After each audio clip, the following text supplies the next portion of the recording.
नमस्कार। आज की बड़ी खबरों में आपका स्वागत है। मैं हूं आपके साथ अंकिता। आज के बुलेटिन में बात करेंगे अखिलेश यादव पर भड़के सीएम योगी आदित्यनाथ की। बताएंगे आपको जयपुर में अरावली रिजॉर्ट की गिरी दीवार, दिखाएंगे आपको कालका जी में हुआ दर्दनाक हादसा और बुलेटिन के आखिर में देखेंगे रूस की 2 तेल रिफाइनरियों पर हुआ यूक्रेन का ड्रोन हमला। लेकिन दिन भर की तमाम खबरों से पहले एक नजर सुर्खियों पर। तेज हुई मॉनसून की रफ्तार, 24 राज्यों में बारिश का अलर्ट। दिल्ली, यूपी से लेकर बिहार, झारखंड और हिमाचल तक बदलेंगे मौसम। अमरनाथ यात्रा से पहले आई good news, Jammu Srinagar highway पर 3.5 किलोमीटर लंबी टनल खुलेगी। धरती की तरफ तेजी से गिर रहा ब्रह्मास्त्र, बचाने के लिए 30,000 करोड़ खर्च करेगा नासा। साइकिल चलेगी तो दंगे करवाएगी, कर्फ्यू लगवाएगी, अखिलेश यादव पर भड़के सीएम योगी आदित्यनाथ। उत्तर प्रदेश के मुख्यमंत्री योगी आदित्यनाथ सोमवार 29 जून को पीलीभीत दौरे पर हैं, जहां उन्होंने 569 करोड़ से ज्यादा की लागत के 66 प्रोजेक्ट का लोकार्पण और शिलान्यास किया है। यहां सीएम योगी ने विपक्षी दल समाजवादी पार्टी और कांग्रेस पर जमकर निशाना साधा। उन्होंने जनता के संबोधित करते हुए दावा किया है कि यूपी की जनता ने साइकिल को पंचर कर दिया है, जिससे ये चल नहीं पाए, क्योंकि अगर साइकिल चलेगी तो दंगा करवाएगी, कर्फ्यू लगवाएगी, गुंडागर्दी करवाएगी।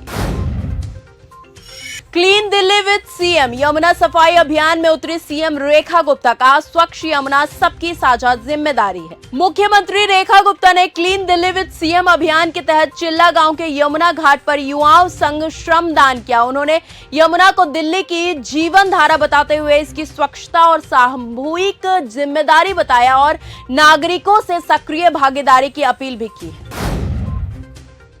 अपराधियों को हर हाल में नेपाल जाना होगा, सीएम सम्राट चौधरी ने दी चेतावनी। बिहार के सीएम सम्राट चौधरी ने अपराधियों को सख्त चेतावनी दी है। उन्होंने कहा कि राज्य में अब अपराधियों के लिए कोई जगह नहीं है, उन्हें हर हाल में नेपाल ही जाना होगा, क्योंकि बिहार में अपराध और अपराधियों का सफाया का अभियान लगातार जारी रहेगा।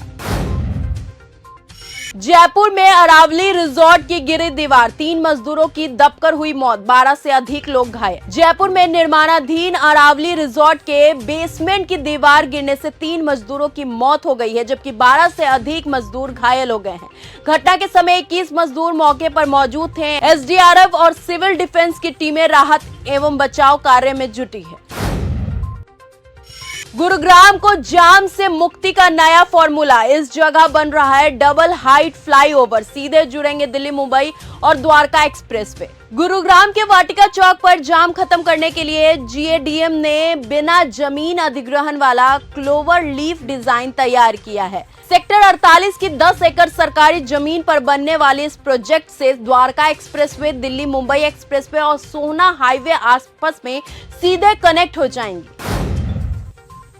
कालका जी में हुआ दर्दनाक हादसा, मम्मी को ढूंढ रही थी 5 साल की मासूम, बैलेंस बिगड़ा और 10वीं मंजिल की बालकनी से गिरकर हुई मौत। दिल्ली के कालका जी एक्सटेंशन के आशा किरण अपार्टमेंट में 10वीं मंजिल से गिरकर 5 साल की बच्ची की मौत हो गई। नींद खुलने पर बच्ची अपनी मां को ढूंढते हुए बालकनी के रेलिंग पर झुकी थी, जहां संतुलन बिगड़ने से ये हादसा हुआ है। बिहार के शिवहर में सिलेंडर ब्लास्ट, 8 घर जलकर हुए खाक, 6 लोग झुलसे। शिवहर के तरियानी छपरा थाना क्षेत्र में शॉर्ट सर्किट के बाद गैस सिलेंडर फटने से भीषण आग लग गई। हादसे में 6 लोग झुलस गए, जिसमें 2 की हालत गंभीर बताई जा रही है। आग में 8 घर जल गए हैं और लाखों रुपए की संपत्ति का नुकसान भी हुआ है।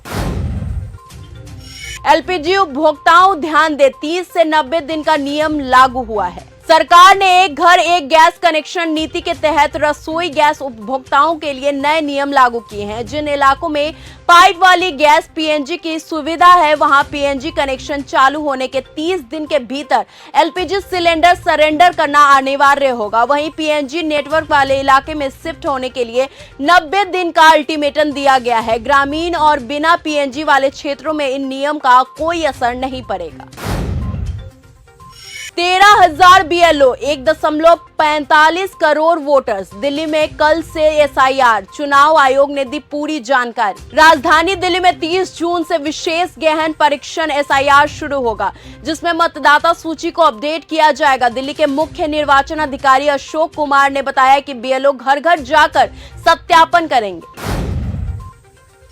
अमेरिका ईरान के बीच हमले रोकने पर बनी सहमति। अमेरिका और ईरान दोहा में अपने मतभेद भुलाने और हॉर्मुज स्ट्रेट विवाद को सुलझाने पर सहमत हो गए हैं। मीडिया रिपोर्ट्स के अनुसार एक सीनियर अमेरिकी अधिकारी ने बताया कि दोनों देश मंगलवार को दोहा में मिलेंगे और हॉर्मुज स्ट्रेट को लेकर चल रहे विवाद को सुलझाने पर बातचीत करेंगे।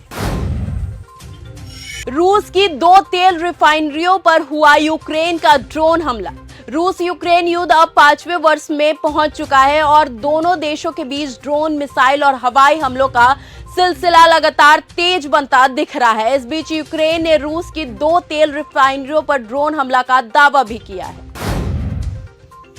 हिजबुल्लाह पर कार्रवाई के लिए दबाव बना रहे ट्रंप। लेबनान में जारी संघर्ष के बीच अमेरिकी राष्ट्रपति डोनाल्ड ट्रंप ने सुझाव दिया है कि हिजबुल्लाह के खिलाफ कार्रवाई इजराइल के बजाय सीरिया करे। हालांकि सीरिया ने सैन्य हस्तक्षेप से इनकार किया है। 25 मिनट में 2 बार बमबारी। पाकिस्तान ने अफगानिस्तान में डबल टैप अटैक कर दिखाया अपना खूनी चेहरा। एक तरफ तो पाकिस्तान अमेरिका और ईरान के बीच समझौता कराने का जश्न मना रहा है, तो दूसरी तरफ उसके अपने देश में हालात खूनी बने हुए हैं।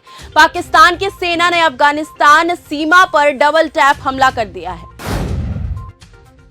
नेपाल को बारिश ने दिया धोखा। धान बोने को खाद भी नहीं बचे। अब भारत से उम्मीद लगाए बैठा है किसान। नेपाल में सूखे की स्थिति बहुत गंभीर हो गई है। वहां खाद की कमी भी है। कई नेपाली किसान सरकारी सब्सिडी वाले खाद नहीं मिलने के कारण बॉर्डर के बाजारों से तस्करी वाली खाद खरीदने को मजबूर हैं।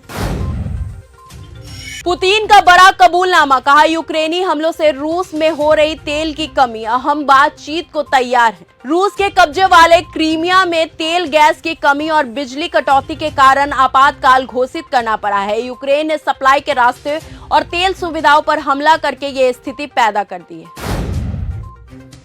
तो फिलहाल आज के इस बुलेटिन में सिर्फ इतना ही। देश और दुनिया की तमाम खबरों के लिए बने रहिए हमारे साथ और देखते रहिए न्यूज़ गंगा।